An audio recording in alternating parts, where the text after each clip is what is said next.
예, 우리 구역장님들, 부역장님들 찬양도 잘해주시고 인사소개도 잘해주시고 그래서 올해도 이제 헌신 예배할 때에 우리 부서 소개해 주실 텐데요. 이렇게 해주시면 좋을 것 같아요. 지금처럼요. 그렇게 찬양 이렇게 중간에 뭐랄까 이제 이게 그런 의견이 있더라고요. 그 찬양 이렇게 특성화하실 때 이제 인사 뒤에 이렇게 배경에서 사진이나 그런 거 띄우잖아요. 그래서 그게 이제 찬양할 때 좀 뭐랄까 이렇게 좀 집중이 안 되는 것 같은 그런 느낌이 든다 그런 게 있어서 중복시키지 말고 그냥 소개하는 시간은 그냥 소개만 딱 하시고 그리고 찬양하는 시간은 찬양 딱 하시고 서로 섞이지 않게 시간이 좀 가더라도 그렇게 하면 좋을 것 같습니다. 그래서 오늘처럼 이렇게 마이크 이렇게 잡고 이렇게 좀 시간이 가더라도 이렇게 오후 시간은 좀 이렇게 나누면서 소개하고 그런 시간이 되었으면 좋겠다 하는 생각을 해보게 됐습니다.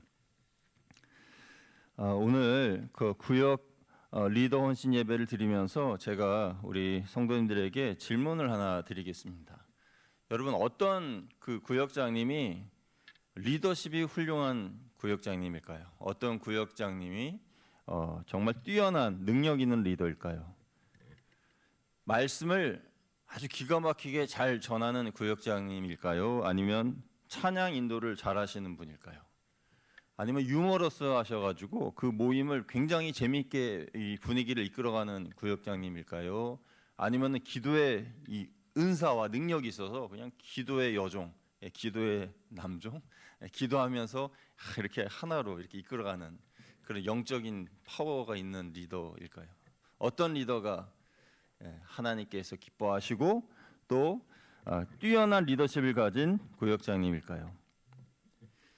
저마다 다 좀 다르지 않습니까? 구역장님들이 스타일도 다르시고 어떤 분은 조용하시고 어떤 분들은 활발하시고 그렇게 다 스타일이 다릅니다.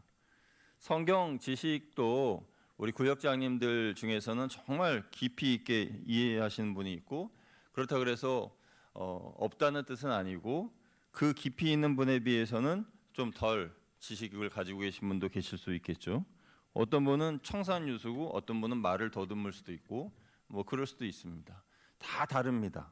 그런데 그 다름이 틀린 거는 아니에요. 잘못된 것도 아닙니다. 다 자기에게 주어진 은사와 능력대로 하나님께서 맡겨주신 구역을 정말 잘 관리하시면 되겠는데 그런데 이거는 있어야 돼요. 다 달라도 되는데 이거는 반드시 갖추어져야 하는 구역장님 가지셔야 할 하나의 요소, 중요한 영적인 요소.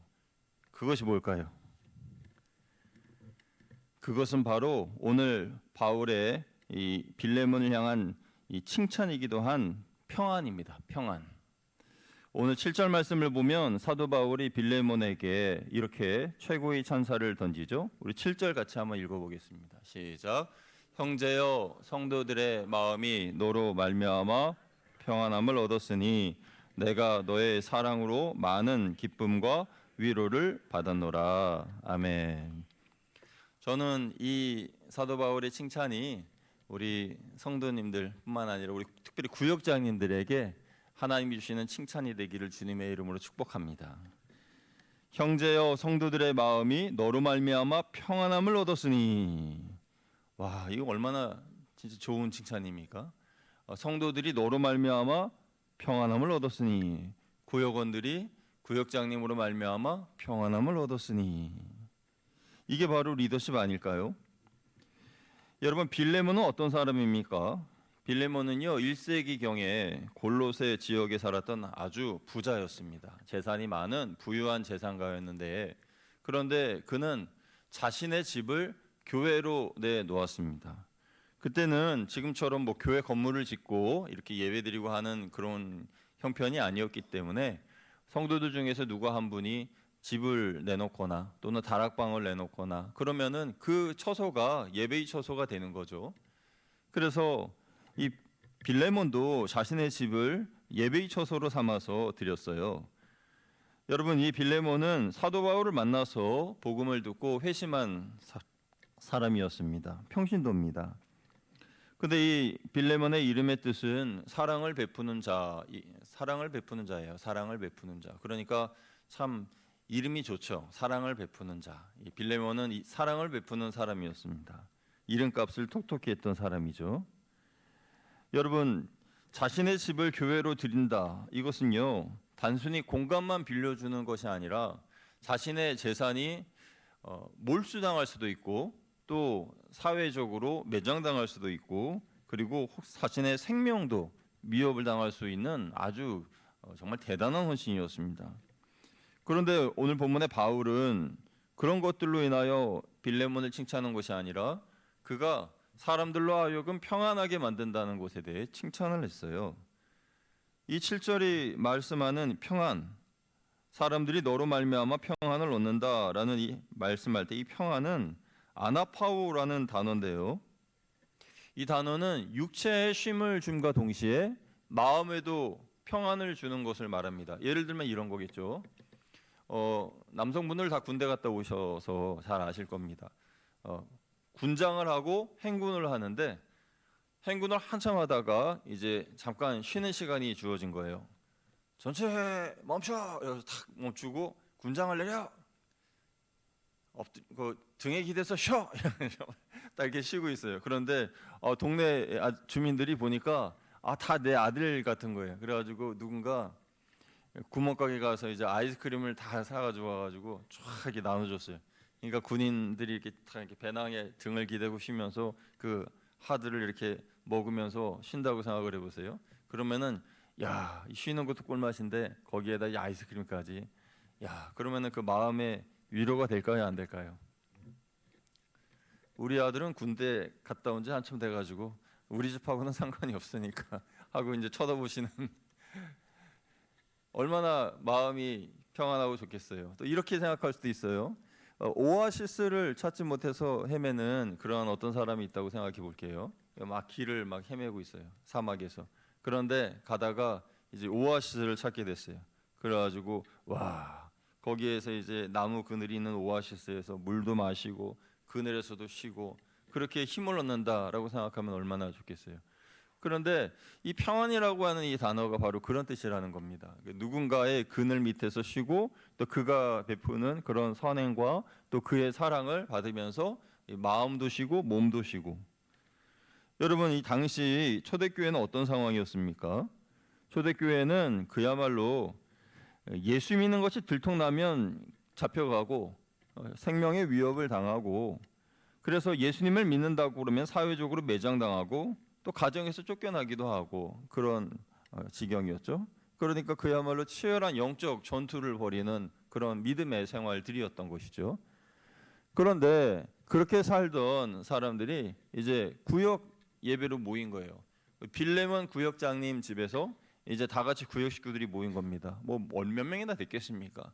초대교회니까. 그래서 빌레몬 집에서 모인 그런 구역원들이 저마다 세상에서 이리 다치고 저리 찢기고 채이고 또 매맞고 마음으로는 상처 또 가정에서는 핍박 여러 가지 어려움을 당하다가 빌레몬 집에서 모여가지고 예배드리면 그렇게 마음의 위로가 되고 평안이 찾아오고 힘이 솟는 거예요.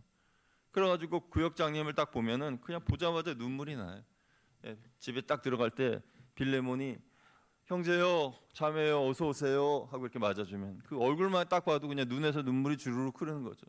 구역장님, 저 이래 또 너무 힘들었어요 하면서 이제 눈물 흘리면서 아유 그래 힘들어 우리 예배드립시다. 예배드리고 기도하면 우리 힘 나겠죠 하면서 같이 이제 그렇게 우리 구역장님들, 권사님, 우리 집사님들 모두가 다 그러한 마음으로 평안을 끼친다. 그러면요 100점짜리 구역장님이에요.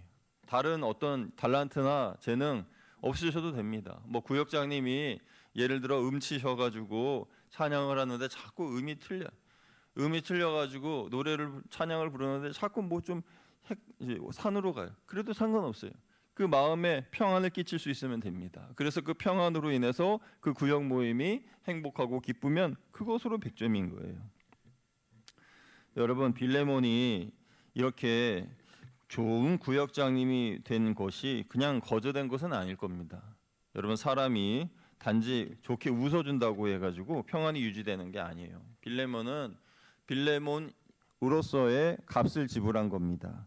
자신의 집을 공개했을 뿐만 아니라 또 목숨값도 내놓았고, 그리고 사랑이라고 하는 그 이름 뜻처럼 사랑을 베풀면서 살았던 사람인 것이죠. 그런 모습인 겁니다. 그런데 그가 치러야 할 또 다른 지불할 대가가 찾아왔어요. 그것은 바로 오네시모라고 하는 종의 사건입니다. 여러분, 오네시모 다 아실 겁니다. 빌레몬에게는 치명적인 아픔이 있었는데 바로 종이었던 오네시모에 대한 사건이 있었어요. 그러니까 오네시모가 그 주인의 재산을 얼마를 몰래 훔쳐서 도망가 버렸습니다. 그러니까 당시 로마 법으로는 도망친 노예는 잡히면 직결 처형입니다. 또는 이 이마에 이 인두로 이렇게 지지는 거예요. 당신은 도망자요 하는 그 도망자 표식을 여기다가 이렇게 찍는 거죠. 그래가지고 평생 도망자 신세로서 짐승 취급받으면서 살아갈 수밖에 없게 된 거죠. 주인인 빌레몬은 예수님을 믿는 크리스찬이지만 오네시모에 대해서는 배신감을 가지고 있었을 거예요. 여러분 어떠신가요? 나는 예수님 믿는 사람이고 믿음의 사람도 직분자이고 또 이렇게 교회에서 우리가 사랑 가운데 예배도 드리고 또 식사도 맛있게 하고 배부르고 또 기분도 좋고 하지만은 그러나 세상에 나가서는 또 우리의 모습이 정반대의 모습으로 그렇게 살아가고 있는 것은 아닌지, 어쩌면 빌레몬에게는 그러한 모습도 있었을 수 있습니다. 빌레몬은 사랑을 베푸는 자였고 헌신적인 사람이었지만 오네시모만큼 난 도저히 용서할 수 없어, 그런 생각을 했을 수 있죠. 왜냐하면 내가 마음을 그만큼 줬던 사람은 더 그만큼 상처를 받게 되잖아요. 그렇게 오네시모에 대해서 생각하고 있을 때 어느 날 갑자기 감옥에서 갇힌 스승 바울로부터 편지 한 통이 옵니다. 그 편지가 바로 빌레몬서입니다. 우리가 읽었던 이 한 장밖에 안 되는 빌레몬서. 사실 이 빌레몬서는 오네시모를 용서해 주라라는 내용이 적힌 바울의 편지예요. 그러니까 앞에 여러 내용은 빌레몬에 대한 칭찬과 그런 여러 가지 이야기가 있지만 결론은 오네시모를 용서하시오라는 그런 내용입니다. 내용은 도망친 노예 오네시모가 예수님을 믿고 구원을 받았으니, 그리고 오네시모가 하나님의 쓰임 받는 종이 될 것으로 확신하니, 그러니까 이제 빌레몬은 오네시모를 용서해주고 형제처럼 대우해달라, 이렇게 보낸 편지인 것입니다. 여러분, 빌레몬은 어떤 마음이 들었을까요? 사회 통념으로는 불가능한 요구였고 이 빌레몬 구역장님을 바라보는 구역 식구들은 이렇게 생각했겠죠. 우리 구역장님이 저 도둑 오네시모를 어떻게 맞이하는지 한번 보자. 오네시모를 어떻게 하나 한번 살펴보자. 이렇게 생각했을 겁니다.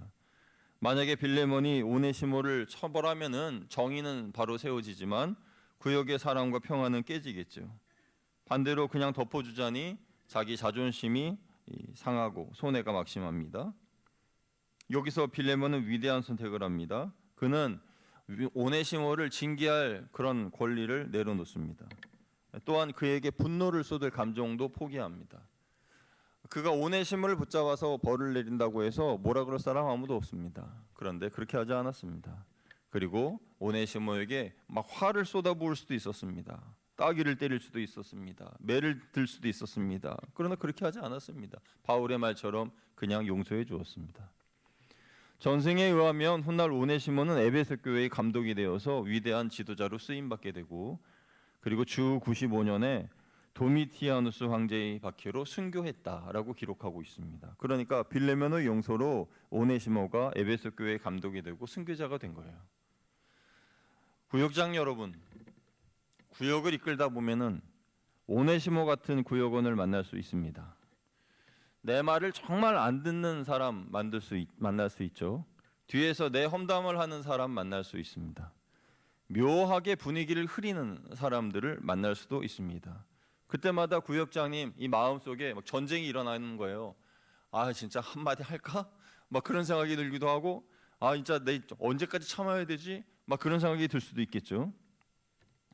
하지만 그때 리더인 여러분이 참고 품어주고 먼저 손 내밀어 줄 때 그 구역에는 세상이 줄 수 없는 거룩한 평안이 찾아오게 되는 줄로 믿습니다. 그렇게 평안의 구역을 만들려면 내가 죽어야 하는 것이죠. 내가 죽어야 구역이 평안한 거예요. 이것이 십자가의 원리입니다. 그래서 우리 구역장님들이 어떻게 하면 구역을 평안하게 이끄실까 두 가지의 영적인 원리를 말씀드리고 말씀을 마치겠습니다. 첫 번째, 구역장님이 영적인 완충지대가 되는 겁니다. 한번 저를 따라해 주시면 감사하겠습니다. 나는 영적 완충지대가 되겠습니다. 여러분은 영적인 완충지대가 되시기를 축복합니다. 영적 완충지대, 이 완충해 주는 것은 스펀지잖아요. 이 스펀지는 물을 머금기도 하지만은 어떤 충격에 대한 것을 이렇게 완화시켜 주기도 하죠. 그래서 구역 안에는 이 뾰족한 돌 같은 그런 구역원들이 있어요. 근데 이제 그 뾰족한 분들이 이게 부딪히면 이 깨지기도 하고 불이 붙기도 하고 스파크가 일어나기도 하고. 그런데 그 사이에 이 스펀지인 구역장님이 딱 계시면 둘이 부딪혀도 그냥 스펀지에 부딪히는 거니까 이게 깨지지도 않고 반짝반짝 불이 나지도 않고 말이죠. 구역원들의 불평과 비난과 날섬 말들 여러분이 스펀지가 되어서 흡수해 주시기를 주님의 이름으로 부탁을 드립니다. 그러면 그렇게 여러분이 완충지대가 되어줄 때에 구역은 평안을 유지할 수가 있다라는 것이죠. 물론 그럴 때마다 구역장님 힘드실 겁니다. 아유, 내가 언제까지 이렇게 이 소리를 들어야 하고 언제까지 내가 이렇게 용서해 줘야 되고. 그런데 여러분보다 더 앞서서 그 일을 감당하신 분이 계셔요. 바로 예수님이십니다. 예수님은 하나님과 우리 사이에서 영적인 스펀지, 완충지대가 되어 주셔서 이렇게 화목하게 해 주셨어요. 그리고 중보자가 되어 주셨습니다. 그래서 내가 언제까지 가운데 껴서 힘들어해야 되나라고 생각하기 이전에 예수님께서 우리를 위해서 이러한 완충지대가 되어 주셨지, 스펀지가 되어 주셨지. 그래, 나도 내 사명은 아무개와 아무개 사이에 있는 스펀지다. 그래, 나를 스펀지로 하나님 사용하여 주옵소서. 이렇게 하나님께 기도하는 거죠. 그렇게 기도하고 그렇게 사는 구역장님은 십자가를 지는 리더십을 가진 구역장님이고 정말 훌륭한 구역장님이십니다. 그러면 그 구역은 평안할 수밖에 없는 거죠. 두 번째로요, 구역장님은 항상 사랑으로 리셋시켜 줘야 됩니다. 여러분 따라하시겠습니다. 사랑으로 리셋시키겠습니다. 리셋. 그러니까 제로값으로 바꾼다는 거잖아요. 빌레몬은 돌아온 오네시모에게 너 훔친 돈 어디서 썼어? 너 왜 도망갔어? 이렇게 이야기 안 했습니다. 물론 빌레몬서에는 오네시모가 돌아왔다라는 내용이 기록되어 있지는 않습니다. 그러나 너 훔친 돈 어디 있어? 너 어디로 도망갔어? 막 그렇게 물어보지 않았다는 거예요. 그저 형제로 맞아 주었습니다. 예수님이 비유로 말씀하신 탕자의 비유도 그 탕자의 비유의 아버지도 그 탕자를 맞아줄 때에 혼내지 않았습니다. 끌어안고 목을 어금 맞추면서 그를 위하여 송아지를 잡고 잔치를 벌였습니다. 왜요? 사랑하니까. 그를 위하여서 모든 것을 리셋시켜 준 겁니다. 너 나에게 받은 돈 어디 갔어? 어떻게 했어? 너 왜 이렇게 말을 안 들어? 그렇게 혼내지 않았어요. 그냥 송아지 잡고 잔치 벌였습니다. 여러분 새해가 되었는데도 아직 사람들에 대한 마음이 리셋이 안 된 구역장님이 계시면 안 됩니다. 작년에 있었던 일들을 아직도 마음에 담아두면서 화를 낸다든지 속상해하면 구역이 새로워질 수가 없습니다. 구역장님은 구역원에 대해서 선입견을 버려야 됩니다. 작년에 그랬다, 만약에 그렇다 치면은 올해는 새로워진다라는 생각을 가져야 되는 거예요. 작년에 그랬으니까 올해도 그렇겠지라고 생각하지 말고 언제나 마음을 이 미래를 향해서 두어야 됩니다. 구역장은 구역원에 대한 과거의 선입견을 버려야 됩니다. 과거에 어쨌든지 내게 어떻게 했든지 다 잊어버리고 마치 새신자를 대하듯이 오늘 처음 교회에 오신 분 우리가 환하게 맞이하면서 반겨주잖아요. 그런 것처럼 그렇게 환하게 반갑게 맞아 주어야 되는 것이죠. 그리고 나 자신이나 다른 사람에게 과거에 대한 관심보다 하나님이 변화시킬, 새롭게 나와 그 사람을 변화시킬, 우리를 변화시킬 그 어떤 기대, 소망, 그것을 바라보면서 나아가야 되는 것입니다. 그러면 우리는 평안한 구역을 만들 수 있죠. 그러려면 우리 구역장님들은 리셋시켜야 됩니다. 여러분의 가지고 있는 모든 부정적인 생각이나 또 불편한 감정이나 그런 것들을 다 제로로 만들어 버리세요. 그래가지고 기쁨으로 대해주시기를 주님의 이름으로 축복합니다. 리셋시키시길 바랍니다. 사랑하는 구역장님, 부구역장님, 여러분들은 이 영적 최전방에 계신 분들이고 교회로는 혈관과 같은 분입니다. 피가 잘 통할 수 있도록 혈관과 같은 분들이. 그래서 피가 막히면 동맥경화증 오듯이 구역에 하나님의 사랑이 잘 흘러갈 수 있게 해야 되고, 구역이 잘 되면 교회는 당연히 잘 됩니다. 그리고 구역이 평안하면 교회는 당연히 평안하죠. 구역의 모임이 교회니까. 그리고 교회에 어떤 어려운 문제가 생기고 이슈가 있다 하더라도 구역이 평안하면 그 문제들을 지혜롭게 평안하게 은혜 중에 잘 해결하는 모습을 보게 됩니다. 그런데 구역에 어려움이 있으면요, 그러면 그 작은 문제도 더 부풀려지고 어려워지는 거잖아요. 그러니까 구역장님이 얼마나 중요한 분이신지 정말 말씀 안 드려도 여러분 잘 아실 겁니다. 빌레몬은 바울이나 베드로처럼 기적을 행하거나 수천 명을 전도한 이야기는 성경에 없습니다. 그런 사람이 아닐 수 있어요. 그러나 그는 바울에게 너로 말미암아 성도들이 평안함을 얻었으니 하고 칭찬을 받았습니다. 이건 참 최고의 찬사일 수밖에 없어요.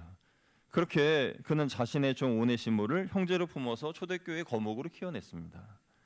올해는 우리 구역장님들이 구역을 위해서 기도하실 때에 하나님 우리 구역 부흥하게 해주세요라는 그 기도보다도 하나님 저로 말미암아 우리 구역 식구들이 모두 다 평안을 얻게 해주세요, 이런 기도를 한번 해보시기를 주님의 이름으로 축복합니다.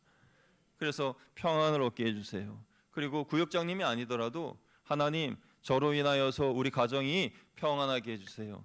하나님 저로 말미암아 우리 선교회가 평안하게 해주세요. 평안의 은총이 있게 해주세요. 이렇게 기도해 보면 어떨까요?